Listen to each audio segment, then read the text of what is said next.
Hello beautiful souls, welcome back to my channel, and today I wanted to actually talk about that strange addiction to drama that a lot of us have, especially if you're on a healing journey like me. I find myself on such a good role of healing, and then it's almost like I revert back to this addiction to drama. I've been diagnosed with ADHD, so looking for dopamine is something that we really love to do. We like feed off dopamine. I'm trying to remove the ADHD label from my life, but it is something that can be relatable to others, and I can understand some of the patterns in my life, but dopamine addiction is really one of the things that a lot of people with ADHD have. And so in today's video, I'm going to talk about dopamine and drama. For anyone who's been following me, I took a little bit of a week off to do some deep healing, shadow work, and almost like go a little bit more into my spiritual and enlightenment journey, which it takes a lot of my energy, and so I've really had to kind of focus my energy onto that so I can come back to my channel and bring even more insights and hopefully things that I can help heal others out there, or help you along with your journey as well, because that's why I'm here, is to help you and help you heal. That's why it's called Heal with Cerise. So hopefully I'm helping you along your journey as well, and you can call on me as like your spiritual cheerleader to help you when maybe in times that you feel down or you're struggling in life. So anyway, let's go into today's video about dopamine and drama. So recently I've been putting in quite a few energetic boundaries in place in my life, and I've realized that, some people don't really like it when you put a boundary in place, and it causes this bit of drama. And even if you're you're a spiritual person on a spiritual awakening journey, you're doing all the healing work, you might even be finding that you're still drama is pulling you away from your mission or where you're wanting to go. That's what I've been finding. So I'm really having to pull back my energy, take back my power, and really stay aligned on my path and where I'm wanting to be going. But drama and dopamine, drama is a type of dopamine, we get excited off drama. That's why we watch drama TV series. I don't watch any of that anymore. I literally watch spiritual awakening stuff on YouTube, or frequency music. But it's we are addicted to the drama of life. And so when we're actually going into we're doing our spiritual work, healing work, we can get caught up with drama, or people that are not quite used to us just doing what they want us to do, or being people pleasers or whatever.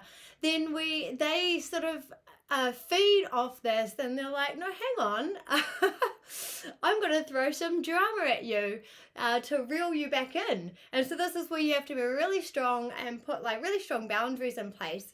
And if you are setting a boundary in place, you're going to have to not feed into the drama. I recently had to put a boundary in place, and I noticed it wasn't really being reciprocated so well. So I then decided, sometimes it's just you need to not feed the drama. But I was having this moment where I was like, oh, I want to see what the response is, or see what the reaction is, or there's this ever calling pull into going back into reading over the messages to almost relive the drama in my head. But I knew that I wanted to put a boundary in place, and I wanted to move on, because I wanted, energetically taking my power back and moving on in the direction that I want to be going.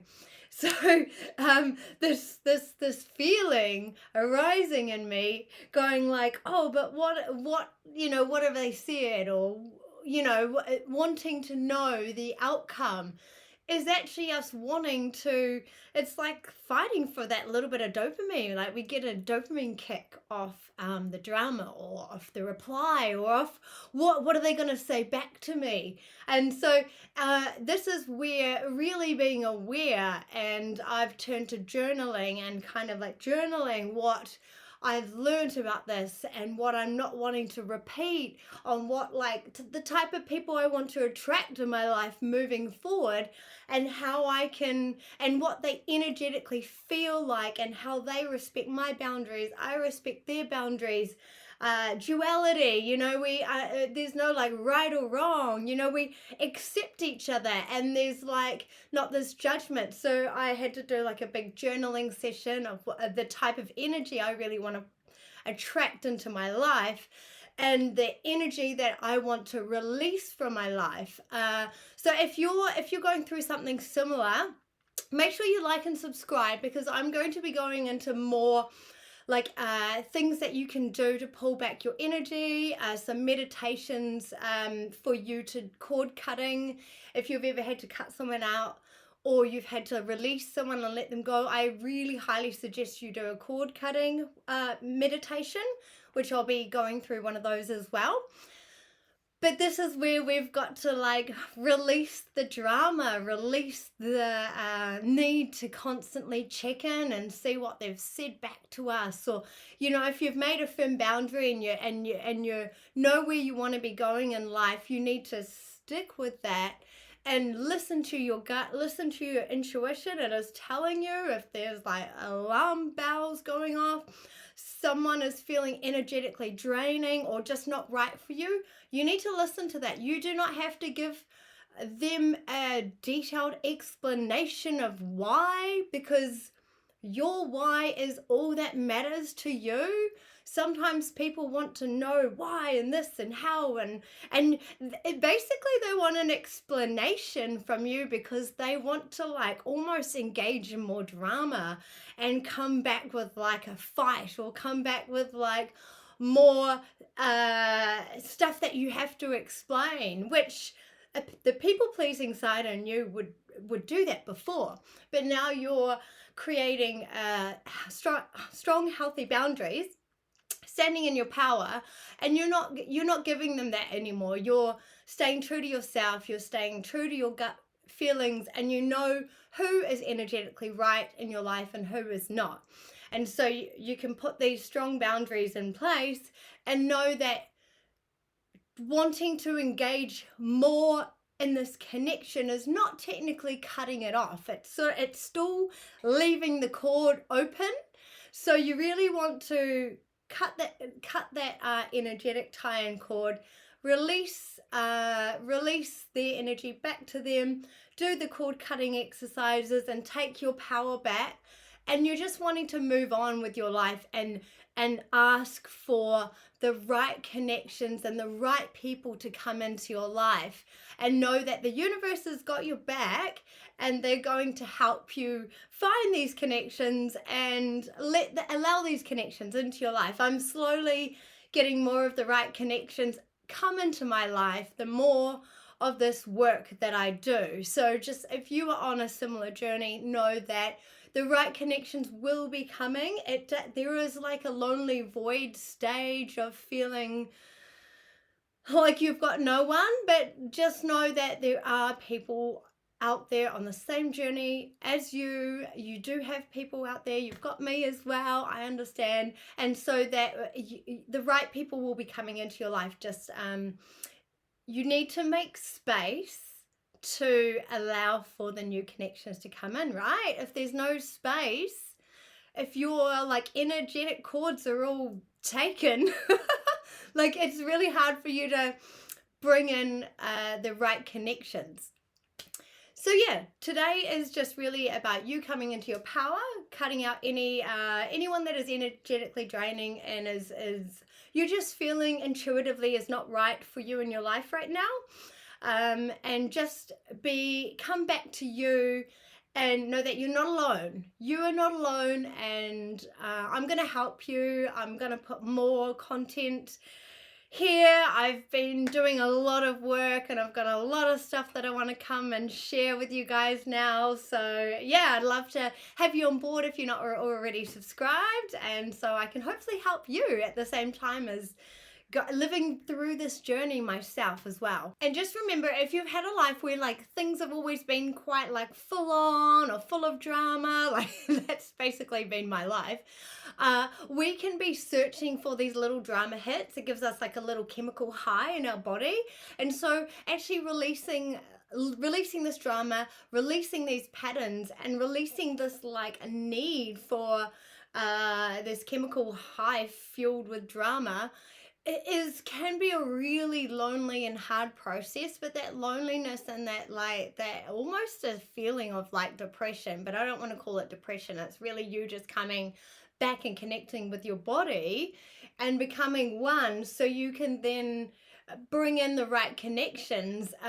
This can be like quite a hard process and quite a hard stage to go through, but knowing that going back to those old ties or those old patterns is just going to keep you in the same loop cycle until you fully break it to move forward, which is something that I've had to learn, and it's been really hard because it's been a natural default pattern for me to live on some drama, some exciting, my life has always been like full on and exciting. So, it can actually feel a little bit boring at times. But boring is not necessarily bad. I always thought boring people were so boring, but like the more I've come in tune with myself, and then more I've connected with myself, I'm like, wow, I would probably consider myself as a boring person if like 5 years ago, if I looked back at who I am now. But I'm actually so thankful and so lucky and so grateful to be where I am at this stage in my healing journey and in my life. So yeah, I hope that that's somewhere that you would you're finding that you're at the moment, or it's kind of feeling like you're getting towards this place as well. And just know, like, you're not boring. Things are not going to be like, you're not going to feel like this forever. It's just like a stage until you build the new connections in your life that are secure, or like not even secure, I should say, until you're like building the right connections that it's not like built on attachments or control or like this people pleasing / manipulation push and pull dynamic. They're like safe, respectful, genuine connections that it actually just feels so easy and natural. And when you actually find these natural, real connections, you realize that everything in your life before was just is so different, and you're like, how did I settle for that? How did I feel? How did I think that was normal? How did I think that was the way life is meant to be? When you find the connections that are like so respectful of your boundaries, so understanding, they're not energetically draining, they just like, these people get you, and it's just such a nice feeling. So those people are out there. If you haven't found them, just please have faith, surrender, and trust the process. You've got this, and your people are coming. And I just want you to say this with love: you don't owe anyone your peace to avoid feeling cold, okay? And you don't have to engage to feel complete. Sometimes the real closure is just leaving the door closed and choosing to not engage. People can call you names, call you cold, whatever. You know who you really are, and so you don't have to worry about the names that people are calling you, because that's just part of the drama, right? They're just trying to pull you in. And engagement is really can just be opening up another can of drama worms. So if this resonates with you, I'd love to hear from you in the comments. Know that you're not alone, and I've got you, and I've got more content coming that will help you close some of these cords, close some of these drama loops, and yeah, let's stop the dopamine drama loop, okay? If you're with me, then yeah, leave a comment and I'd love to hear from you. Anyway, signing off with love and belief, Lisa Cerise. Bye.